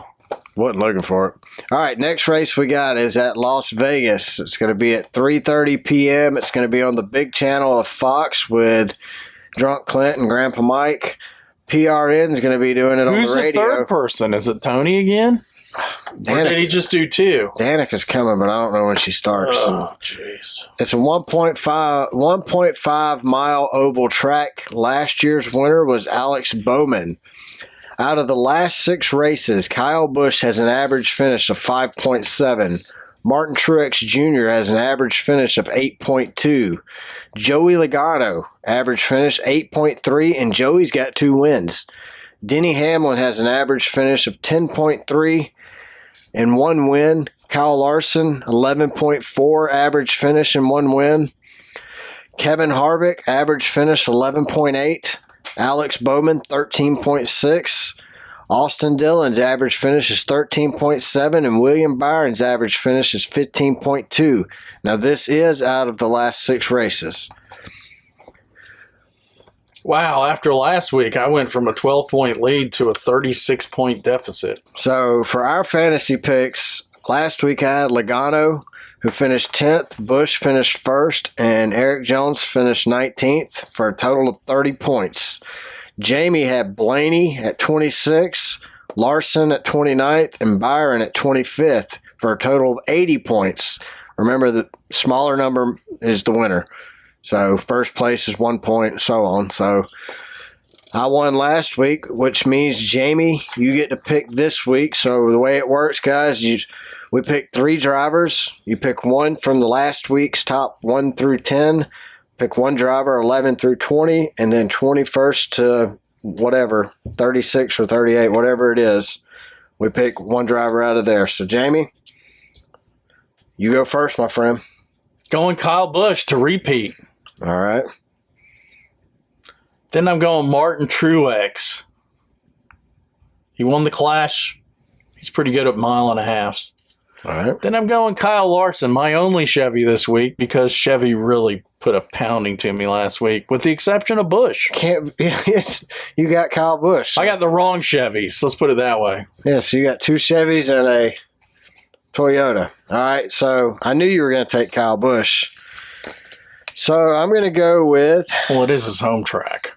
Chase Elliott. A good pick. Then I'm going to go with...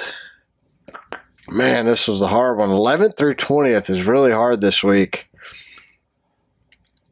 I'll go back with Eric Jones again. Good pick. I like Eric. And then you got Larson out of that group. Oh man, that's another good one. I will go with Tyler Reddick. It's a good pick. What, you had William Byron available? Yeah, I know, but I think it's going to be a Toyota weekend. I think. But there was I could not bring myself to pick Ty Gibbs. I just hadn't. That'll be a second half of the season guy for me. Do you think that Allmendinger is going to improve when he gets to road courses? We'll see. We'll see. That's going to be the question. So, I don't know. I see a demotion in his future. Oh, no doubt. Well, that's all I got this week. You got anything else?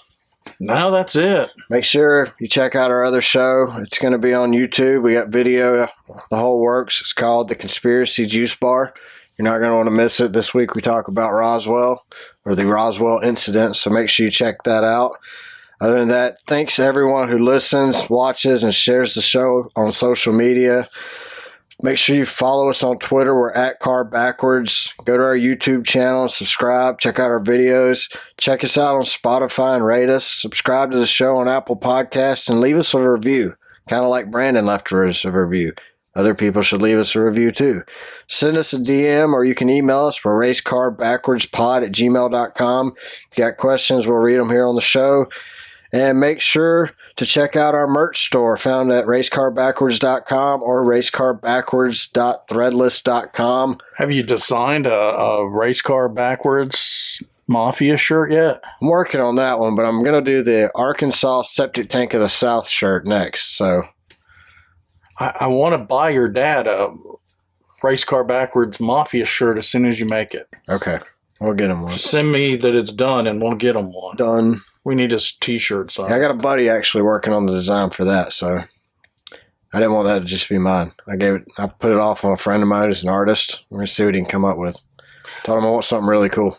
I watched the Mafia History Channel. I'm not even sure who it is, but there's a nice little, it's probably copyrighted. It's got a hand with blood coming out of the thumb. Yeah. A dagger and a rose.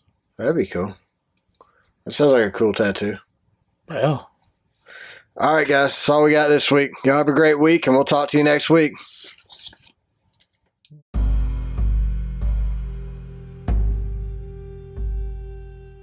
Do you enjoy conspiracy theories? What about paranormal activity stories? Or how about just making fun of the government?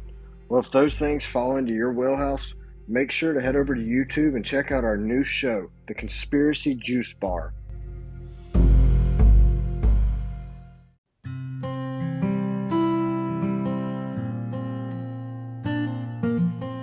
You just listened to a race car spelled backwards. For that, we thank you.